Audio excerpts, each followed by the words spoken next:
Bom dia, Timbaúba. Bom dia, região da Zona da Mata Norte de Pernambuco. Bom dia, meus amigos aí no sudeste do Brasil, vocês de São Paulo, vocês nordestinos que estão aí morando em São Paulo, meus amigos, meus irmãos nordestinos que estão aí morando, trabalhando, residindo na cidade do Rio de Janeiro. Um abraço para vocês.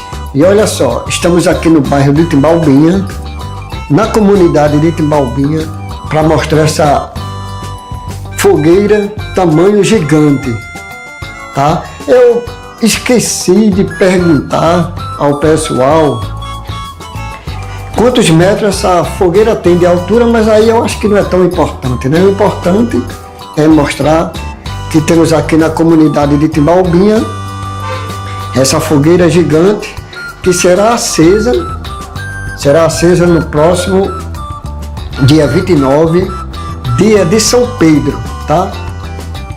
Então vamos ver aí, vamos observar a fogueira gigante na comunidade de Timbaubinha, versão 2025.